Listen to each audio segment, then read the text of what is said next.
I stepped into the freezing air of my $20 million penthouse, greeted not by warmth but by Brock's contempt.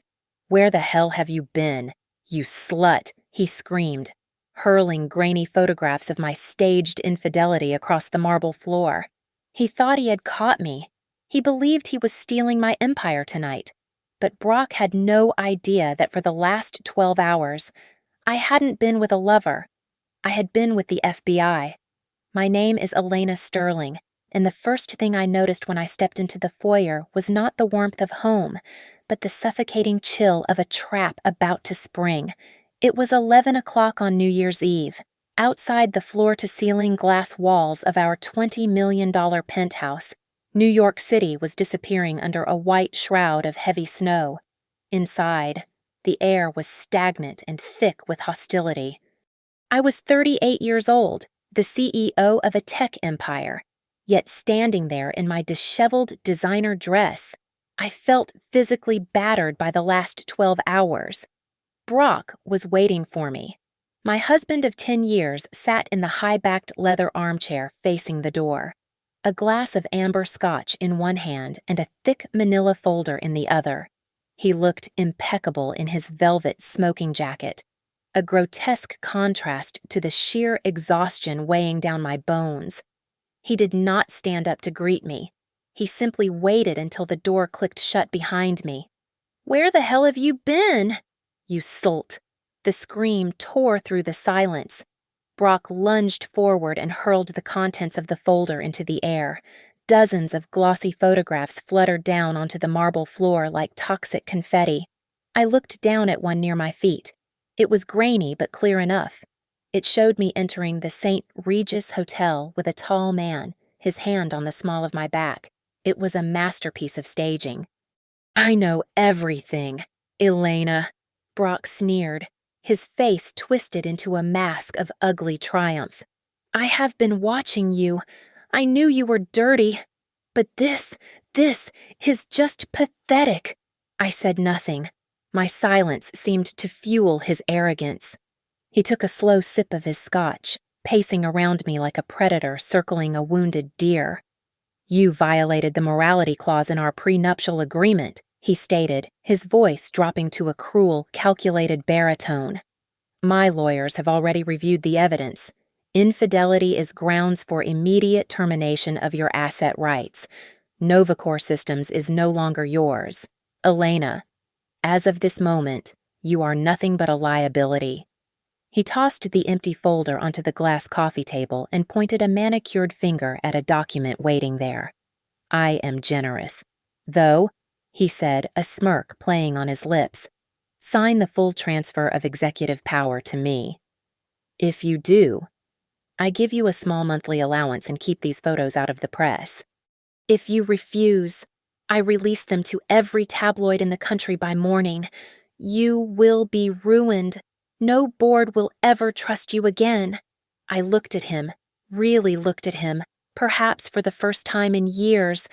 I saw the greed in his eyes, the desperate hunger to possess the power I had built from nothing. He thought I was broken. He thought the dark circles under my eyes were from guilt and panic. I walked to the table. My hands were trembling, or at least, I made sure they appeared to be. I picked up the heavy fountain pen. The black ink looked like oil against the stark white paper. "Brock," I whispered, letting my voice crack just enough. Do you really want to take full control of Novacor? Do you want all of it, right now? Tonight?" Brock laughed, a harsh, barking sound. "Don't insult me. I am the only one with the vision to lead this company into the future. You were always too cautious. Sign it. Now." I looked down at the paper. It was a death warrant, but not for me. I pressed the pen to the paper and signed my name with a flourish. "Elena Sterling." "Good," he snapped, snatching the paper away the moment I finished. "Now, get out. Leave your keys, your phone, and your wallet. Everything you have belongs to the company, and the company belongs to me." I did exactly as he asked. I placed my platinum credit cards, my smartphone, and the keys to the penthouse on the cold glass table. I turned around and walked toward the elevator. I did not take a coat. The blizzard outside would be brutal, but the cold in this room was far worse. Happy New Year. Elena, Brock called out mockingly as he reached for his phone, no doubt to dial Sarah. I stepped into the elevator and pressed the button for the lobby. As the steel doors began to slide shut, cutting off the sight of my husband celebrating his victory, the trembling in my hands ceased instantly. The corners of my mouth lifted. I smiled. The elevator descended smoothly, a silent steel cage carrying me away from the wreckage of my marriage. As the numbers on the display ticked down, my mind raced back through the years, dissecting the anatomy of this betrayal. Novacore Systems was not built on champagne toasts and country club handshakes. It was built on cold coffee, endless lines of code, and 18-hour workdays in a cramped apartment in Brooklyn. I was the architect, the engineer, and the visionary. Brock was merely the peacock who strutted around the perimeter, preening in the glow of a fire he did not know how to build. For a long time, I convinced myself that his charm was a necessary counterweight to my intensity. I was wrong. Brock never loved me. He loved the access I provided. He loved the way heads turned when he drove a car that cost $300,000, a car bought with the dividends of my sleepless nights. But beneath the veneer of the supportive husband, a cancer of insecurity was growing. He hated that he was merely Mr. Elena Sterling. To compensate for his mediocrity, he turned to other women and spent money with a ferocity that bordered on pathological. I was not blind, only patient. 2 years ago, I noticed the first irregularities, small bleeders in the marketing budget, consultant fees for firms that had no web presence. I did not scream or throw vases. I watched. I waited. It became clear that Brock had found a partner in crime. Quite literally, Sarah Miller, my chief financial officer, a woman I had mentored since she was an intern, was helping him funnel millions out of the company. They were getting sloppy. The end of the fiscal year was approaching, and the annual audit would expose their clumsy theft. They needed a way to cover their tracks, and they needed it fast. That was why they needed me out. They needed absolute executive control to bury the evidence of their embezzlement before the auditors arrived in January. The memory of 3 days ago burned in my mind, sharper than the biting cold awaiting me outside. I had come home early, my heels silent on the plush carpet of the hallway. The door to Brock's study was ajar. I don't care what it costs, just make sure the photos are damaging, Brock had said into his phone, his voice dripping with malice. I want her to look loose, like she is begging for it. If we don't get her to sign over the rights by New Year's Eve, Sarah and I are, well, we're finished. I stood there, frozen. I expected to feel heartbreak. I expected to collapse. Instead, I felt a wave of nausea, followed by a crystalline moment of clarity. The man I had vowed to cherish was not a husband. He was a parasite. In that instant, the love I had held for him evaporated, replaced by a cold, hard resolve. I did not confront him. I retreated to my car and made a call to a private investigator I kept on a retainer for corporate espionage, and then to a forensic accountant. What they found in 48 hours was far worse than simple theft. Brock and Sarah were not just stealing money. They were harvesting user data private, encrypted biometric data, and selling it to a shadow organization with ties to foreign intelligence. They were not just thieves. They were traitors. They had violated federal privacy laws and the Espionage Act. I had faced a choice. I could have gone to the board immediately, but the scandal would have destroyed Novacore, the stock would have plummeted to zero, and thousands of my innocent employees would have lost their livelihoods. Or I could let Brock win. I chose the latter. I decided to give him exactly what he wanted. By signing that transfer of power tonight, I had not just given him the CEO title, I had handed him full, retroactive liability for every decision, every transaction and every crime committed under the executive seal for the past 5 years. I designed the trap, baited it with my own dignity, and watched him snap it shut around his own neck.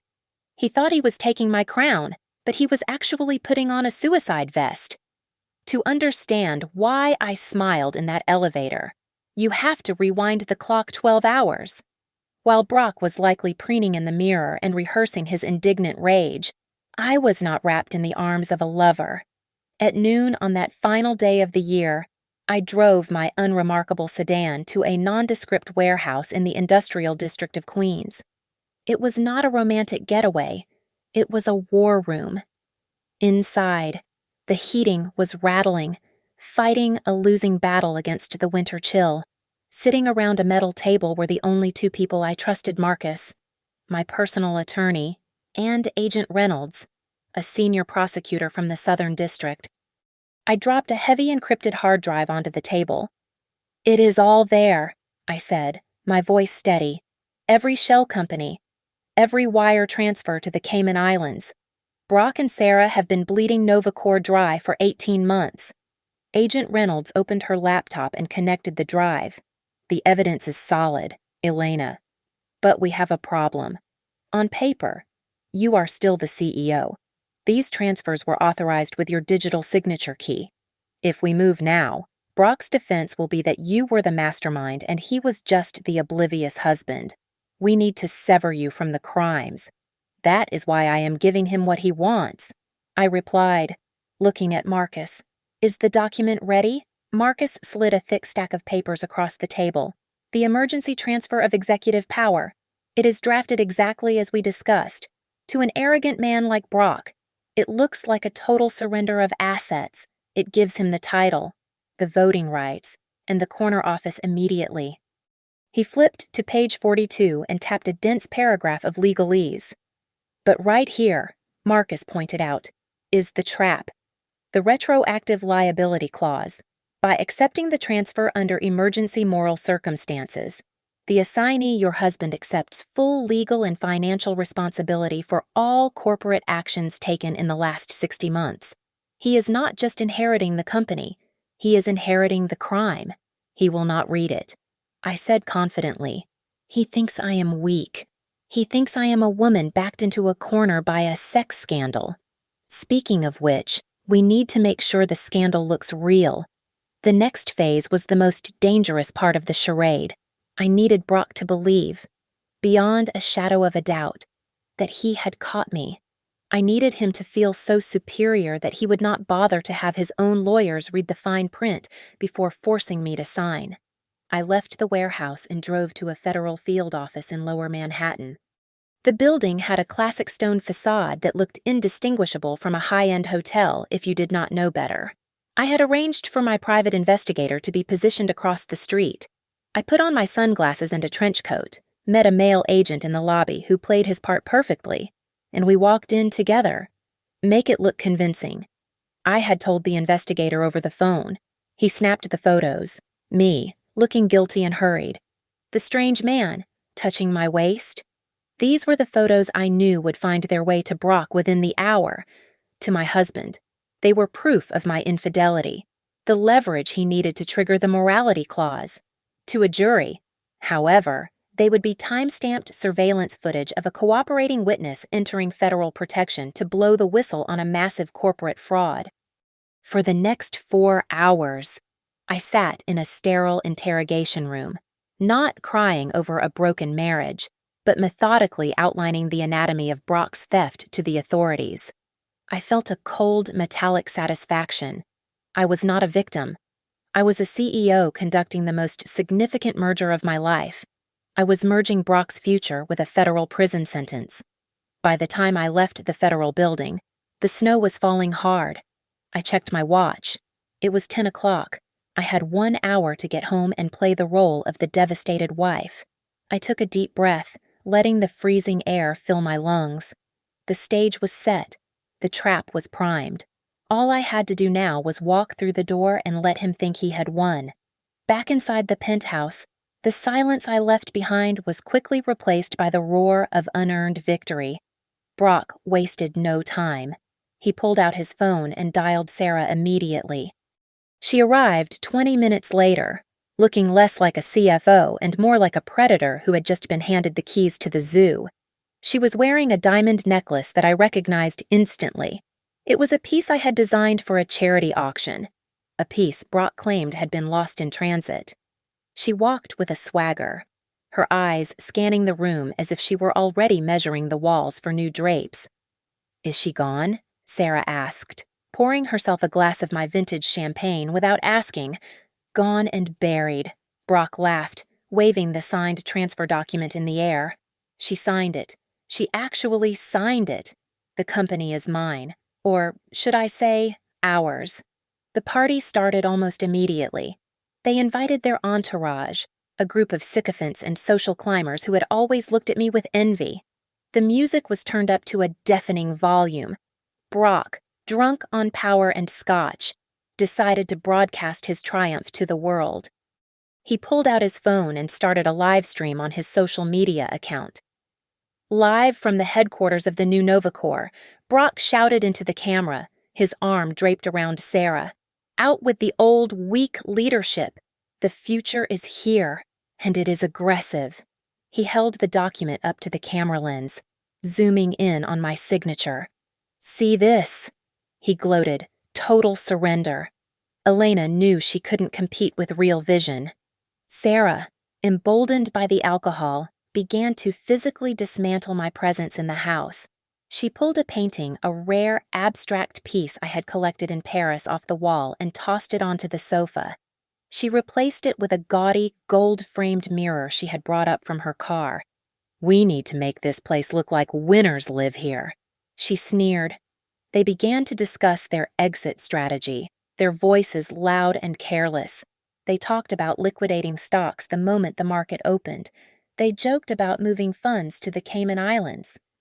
They laughed about my parents, mocking their middle-class lifestyle. Brock even tried to call my father to gloat, laughing when the call went to voicemail. "They are probably crying over their failure of a daughter," Brock said, clinking his glass against Sarah's. What neither of them realized was that the moment I stepped out of the elevator, the house had not gone to sleep. It had woken up. My departure had triggered a silent alarm protocol I had installed months ago. Every camera in the house, hidden in smoke detectors and recessed lighting, was recording in 4K resolution. The microphone arrays in the smart speakers were capturing every word of their confession, and everything was being streamed directly to a secure cloud server that only I could access, 2 blocks away, parked in the deep shadows of a quiet alley. I sat inside an unmarked surveillance van. The interior was a stark contrast to the chaotic luxury I had just left. It was cool, dark, and illuminated only by the blue glow of multiple high-definition monitors. Sitting next to me were Marcus and Agent Reynolds, their faces bathed in the digital light of the screens displaying the interior of my penthouse. We were not just watching a party, we were watching a dissection. I opened my laptop and initialized the program I had written years ago, a piece of code known only to me. It was a founder's back door, a root access tunnel into the central nervous system of Nova Corps. While Brock was busy popping champagne and parading around the living room, I was bypassing the standard firewalls. "He is accessing the terminal," Agent Reynolds said, leaning forward. On the center screen, I saw Brock approach the secure wall safe where the primary server interface was located. He looked drunk on power and expensive scotch. He placed his right thumb on the biometric scanner. The system chirped, accepting the print of the new CEO. He was eager to transfer funds, likely to the offshore accounts he and Sarah had set up for their escape plan. I watched the lines of code cascade down my screen. "Come on, Brock," I whispered. "Do it." He tapped the screen, authorizing a transfer of $5 million from the operational fund. In that split second, the trap snapped shut. By using his biometric data to authorize a transaction as the Supreme Executive Officer, Brock had just completed the handshake protocol I had designed, The system instantly tagged his digital fingerprint to the hidden, illegal accounts the FBI had been monitoring for months. He had just formally claimed ownership of every laundered dollar. "That is a confirmation," Reynolds said, her voice devoid of emotion as she typed a command into her own console. "He just linked himself to the embezzlement scheme. We have him." Now that the legal cage was locked, it was time for the punishment. I navigated to the financial controls.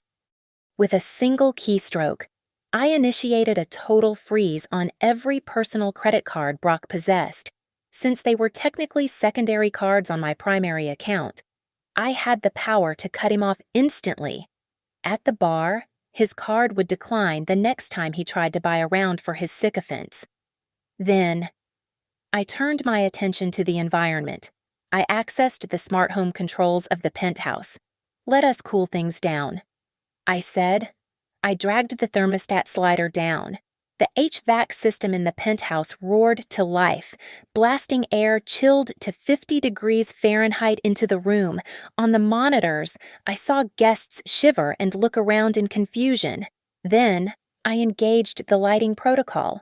The warm, ambient golden lights died instantly, replaced by a harsh, strobing emergency red that pulsed in time with a jarring, discordant rhythm I had programmed. The party music cut out. Silence filled the room for a heartbeat, only to be broken by a voice booming from the surround sound speakers. It was not music. It was a recording. "I don't care what it costs. Just make sure the photos are damaging. I want her to look loose." Brock's voice, amplified to a deafening volume, echoed off the glass walls. The guests froze. Sarah dropped her glass, the sound of shattering crystal lost under the booming audio. "If we don't get her to sign over the rights by New Year's Eve, Sarah and I are, well, we're finished." The loop repeated. Panic began to set in. People were looking at Brock with a mixture of horror and confusion. He was frantically jabbing at the wall panel, trying to kill the sound, but I had locked him out. He screamed something at Sarah, gesturing for her to do something. I saw Sarah pull out her phone, frantically tapping the screen. I smiled. It was a company-issued device. I entered a command on my keyboard, remote wipe, lock, on the surveillance feed. Sarah stared at her phone as it went black and turned into a useless brick in her hand. She looked up, her eyes wide with a dawning terror. I watched Brock standing in the center of the room, bathed in the flashing red light, shivering in the sudden cold, surrounded by the deafening echo of his own betrayal. He looked at the security camera, his face contorted with rage. He knew. I picked up my burner phone and typed a single message to his number. I watched on the screen as his phone lit up in his hand. He looked down at it. The message read, "Happy New Year. CEO." Brock was losing his mind. On the high-definition monitors inside the van, I watched him smash his fist repeatedly into the smart home control panel on the wall, but the system was completely unresponsive to his touch. He looked like a trapped animal flailing against the bars of a cage I had constructed specifically for him. He spun around, trying to shout over the deafening playback of his own incriminating voice, his face flushed with a mixture of alcohol and panic. "It is just a glitch," Brock screamed, waving his arms frantically at the confused guests. "Everyone, calm down! It is just a technical error. Elena is doing this. She is crazy, but the show was only just beginning." On the phone he was holding, the live stream he had started to brag about his victory suddenly glitched. I tapped a key on my laptop, executing the media hijack script. The feed cut away from his face and replaced it with a stark black screen bearing white text, "The truth about NovaCore." Loading. Simultaneously, the massive 85-inch television screen above the fireplace flickered. The digital art vanished, replaced by a scrolling feed of high-resolution financial documents. These were not just numbers. They were the smoking guns. Bank statements showing transfers to shell companies, invoices for non-existent services, and the damning trail of money leading directly to accounts controlled by Sarah and Brock. The room erupted. These guests were not just socialites. Many were investors and business partners. They knew exactly what fraud looked like. "Wait a minute," one of the board members shouted, pointing at the screen with a trembling hand. That is the vendor list for the Phantom projects. Brock, those are your signatures." Phones were raised instantly. The guests who had been cheering for Brock 5 minutes ago were now recording his destruction. The live stream was broadcasting the evidence to the world in real time. Sarah, who had been trying to hide behind the wet bar, suddenly let out a shriek that cut through the noise. She was clutching her personal cell phone, staring at the screen in horror. "No!" she wailed, her voice cracking. "My money. They froze the account. It says, 'Suspected money laundering Brock? Do something!'" Brock looked wild. He realized that his narrative was crumbling. He pointed a shaking finger at the nearest camera, his eyes bulging. "Elena." He roared, spittle flying from his mouth. "I know you are doing this. You are a hacker. I will kill you. I will—" He lunged toward the front door, intending to hunt me down, but he never made it out. I engaged the magnetic locks. The heavy steel bolts slid into place with a loud thud that reverberated through the penthouse. He slammed against the door, pulling uselessly at the handle. "Now," I whispered to the screen. I activated the fire suppression system, but I had prepared a special surprise for this moment. Weeks ago, I had the reserve water tank for the sprinkler system tainted with gallons of indelible black ink. The sprinklers hissed, and then the rain began. It was not clean water. A thick, jet-black torrent unleashed from the ceiling. It coated everything instantly. The white carpet turned into a swamp of ink. The guests screamed as the black liquid ruined their Italian suits and silk dresses. The penthouse transformed from a palace of luxury into a dark, chaotic pit. "My dress!" Sarah screamed, looking down as the black stain spread across her white couture gown like a disease. Panic took over. Guests were slipping and sliding on the marble floors, trampling over each other to get away from the black rain. Brock turned from the locked door, his face streaked with black ink, looking like a demon rising from a tar pit. He tried to run across the living room, but the floor was treacherous. He slipped. His legs went out from under him, and he crashed hard onto his back. The transfer of power document, the paper he had forced me to sign to steal my company, was lying on the floor in a puddle of ink. As he fell, the wet paper slapped against his chest and stuck there, clinging to his velvet jacket like a scarlet letter.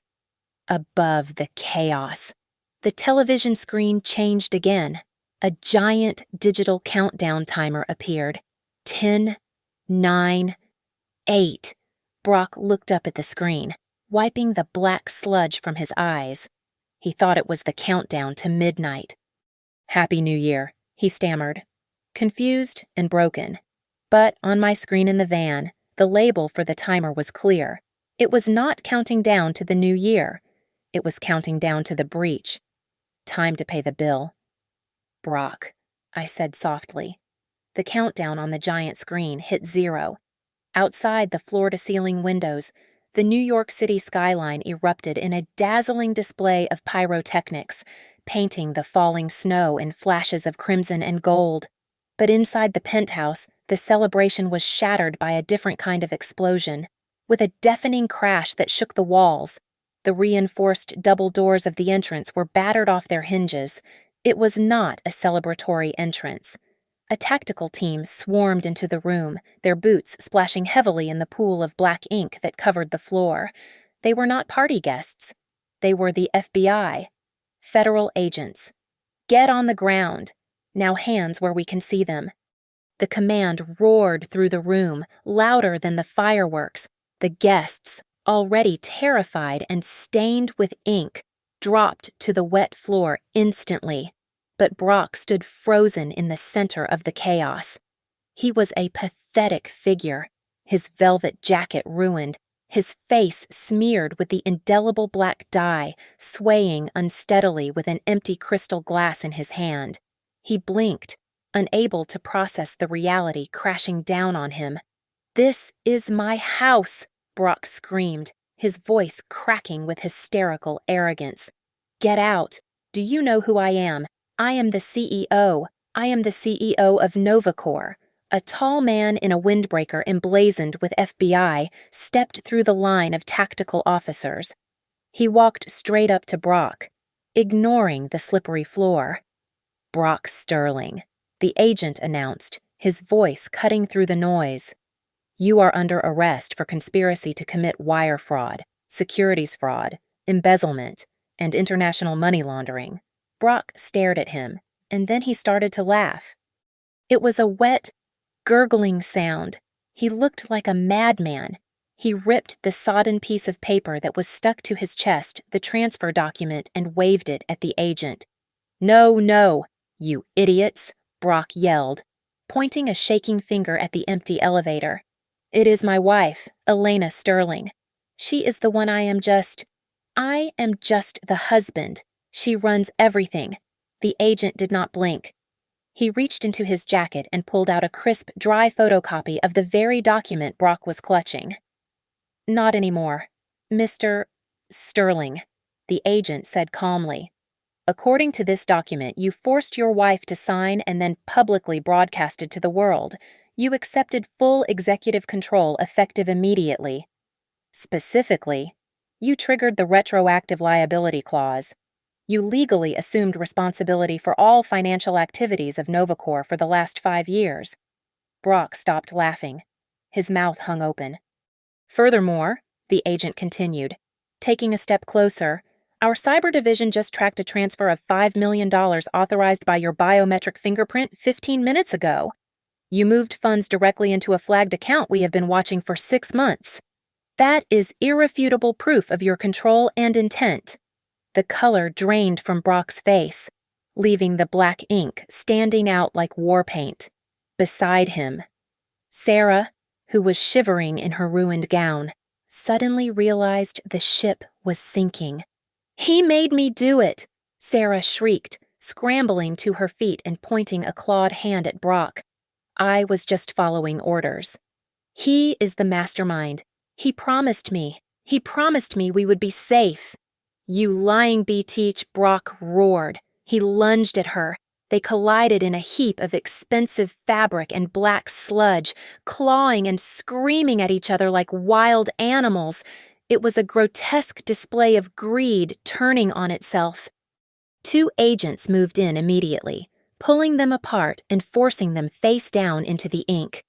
"Get off me, I am innocent!"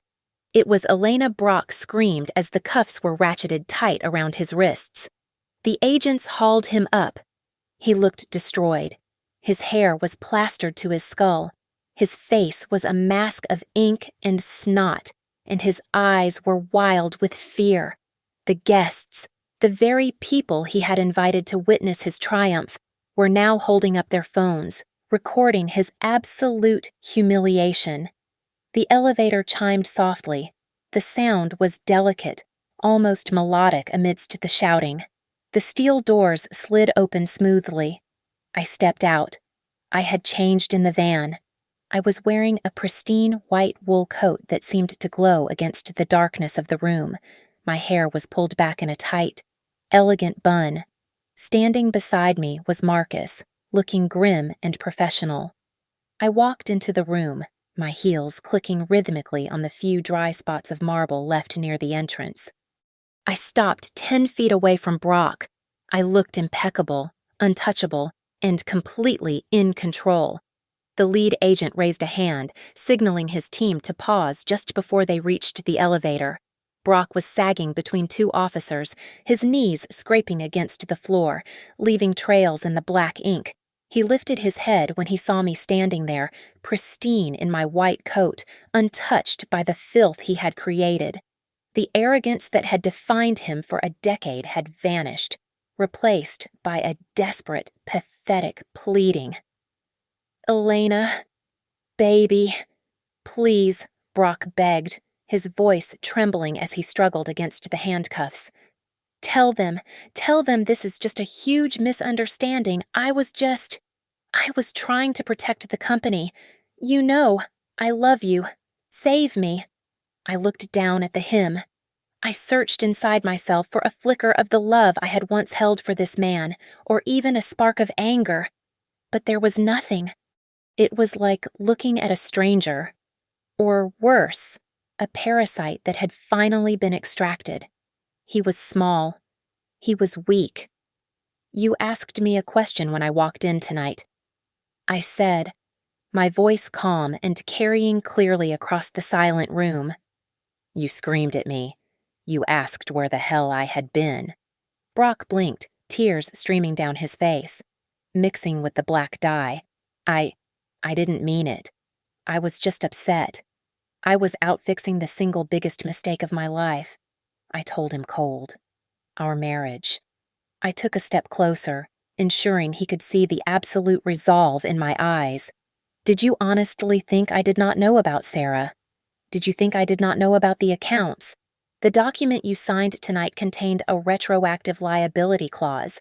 I knew you would not read it because you are too busy admiring your own reflection." Brock shook his head in confusion. "What? What are you saying I am saying that you did not just steal my company?" "Brock, you volunteered to take the fall for it. You just legally accepted personal responsibility for every count of fraud and embezzlement you and Sarah committed over the last 5 years." I smiled, a genuine icy smile.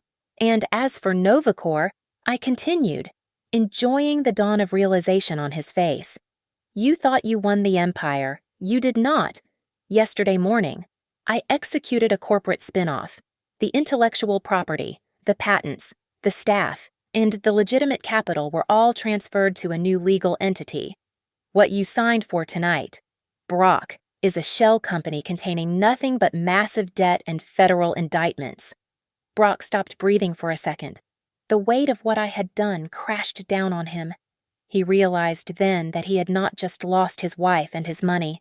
He had shielded me from the very crimes he had committed. He was the shield, and I was the sword. Sarah, who was being held by another agent, lifted her head. Her mascara was running down her face in dark rivers, indistinguishable from the ink. She glared at me with pure, unadulterated hatred. I reached into my pocket and pulled out a small packet of tissues. I walked over to her and held it out. "Wipe your face." "Sarah," I said softly, placing the tissue in her handcuffed hands. "You will want to look presentable for your mugshot." The realization finally snapped Brock's mind. He began to thrash violently, foam gathering at the corners of his mouth. "You evil batik," he screamed, his voice raw and animalistic. "You planned this. You ruined me. I will kill you." The agents didn't let him finish. They dragged him backward into the elevator. The last thing I saw before the silver doors slid shut was his face, distorted by rage and ink, screaming into the void. Silence rushed back into the penthouse. The room was a disaster zone. The furniture was destroyed. The floor was a black lake, and the smell of stale champagne mixed with the chemical tang of the industrial ink was overpowering. I stood alone in the center of the wreckage. I closed my eyes and took a deep breath.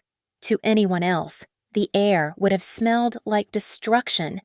But to me, filling my lungs for the first time in 10 years, it smelled exactly like freedom. The morning of the 1st of January brought a blindingly bright sun, the kind that reflects off the snow and hurts your eyes. It was a perfect metaphor for the harsh light of truth that had just been cast upon Novacor systems. By 8 in the morning, the headlines were already screaming from every newsstand and digital feed. Puppet CEO arrested in New Year's Eve raid. Tech giant scandal husband and CFO indicted. I did not hide.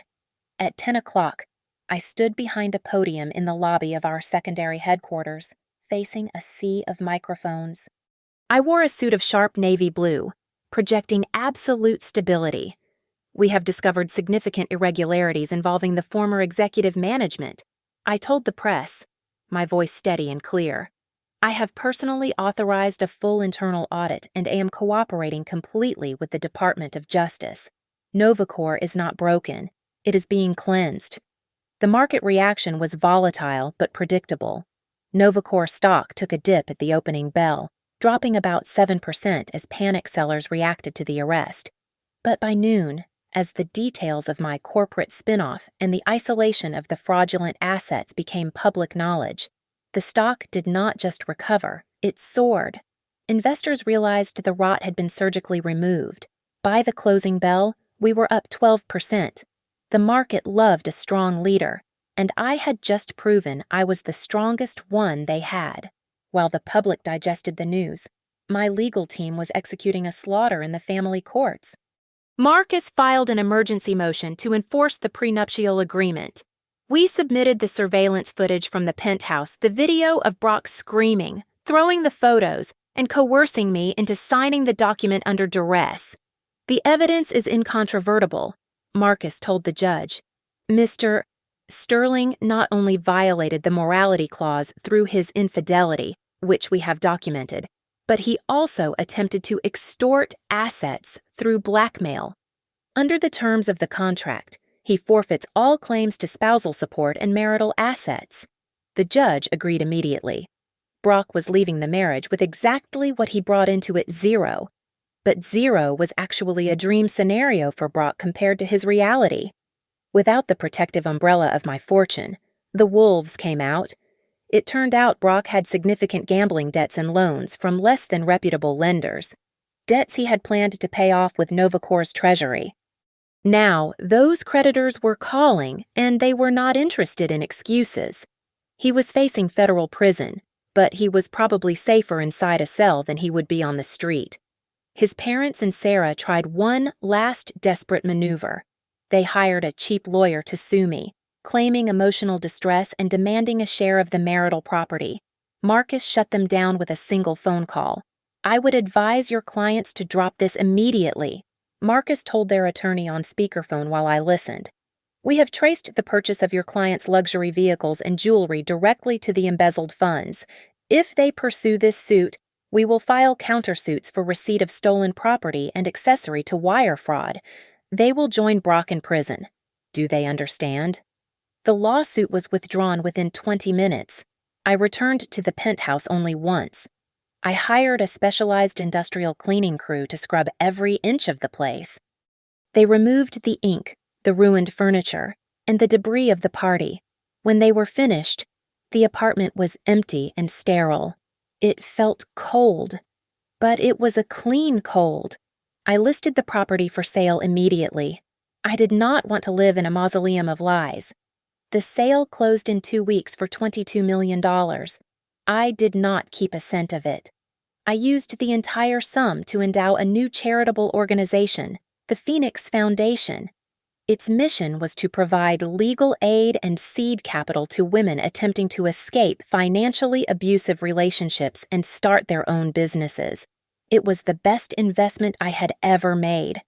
On the last day of the month, my personal phone rang. It was a number I did not recognize. I answered it. You have a collect call from an inmate at the Metropolitan Correctional Center. The automated voice announced, "Press 1 to accept." I pressed 1. Elena Brock's voice was unrecognizable. It was broken, raspy, and small. "Elena, please. You have to help me. The bail is set at $5 million. I can't. I don't have it. It is cold in here.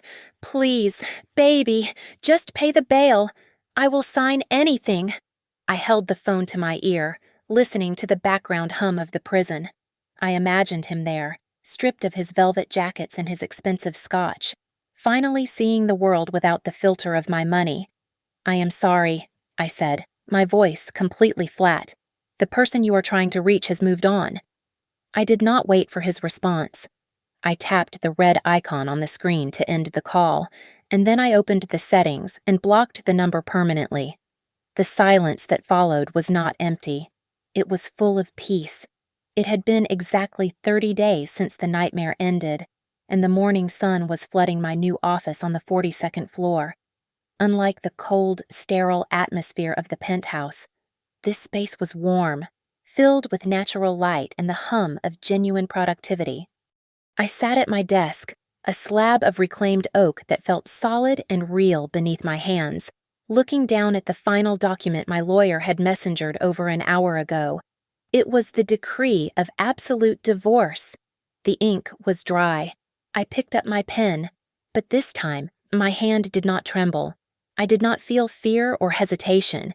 I signed the bottom line with a fluid, confident stroke, but I did not sign as Elena Sterling.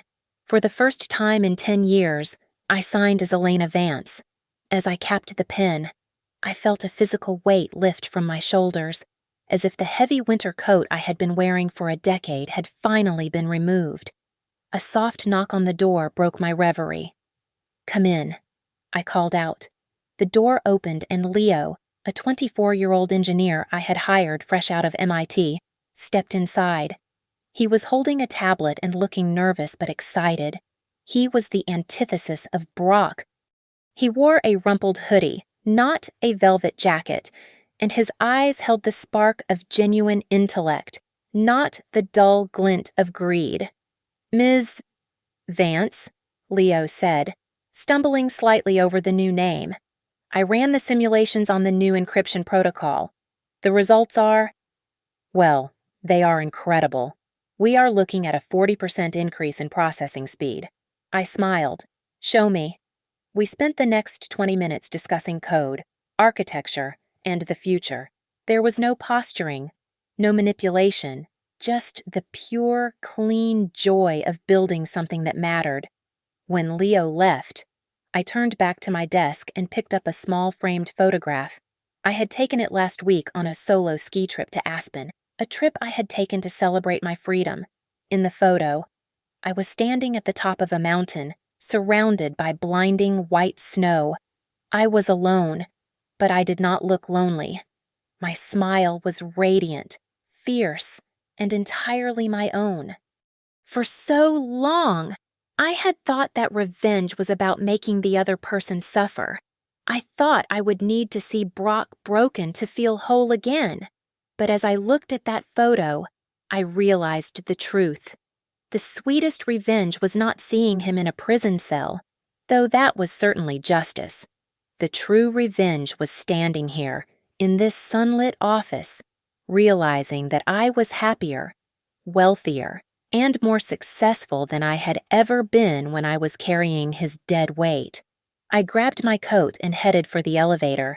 The air outside the building was crisp and cold, carrying the distinct scent of winter in New York.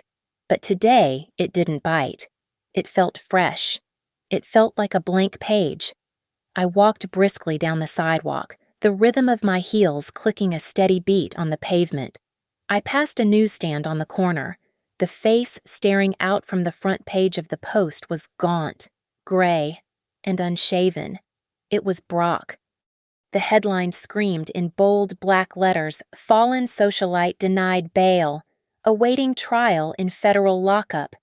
Passers-by were stopping to look, shaking their heads at the spectacular fall of a man who thought he touched the sky. I did not stop.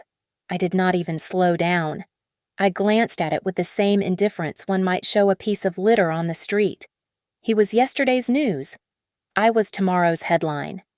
I walked to the curb where a valet was waiting with my new car, a sleek, silver convertible that I had bought with my own money, for my own pleasure. As I slid into the driver's seat and gripped the leather steering wheel, I thought about the lesson the world had just learned. They should never underestimate the woman who built the castle. They mistook my silence for weakness, my patience for submission. They did not know that when a woman like me goes quiet, she is not hiding, she is reloading. I put the car in gear and pulled out into the traffic, driving toward the horizon. The new year was not just a marker of time, it was a new life, and Elena was ready. Thank you so much for listening to this story. please leave a comment down below telling me where you are listening from. I would love to connect with you and hear your thoughts on Elena's journey. Don't forget to subscribe to the channel Lily Revenge Stories. Like this video and smash that hype button so this story can reach even more people.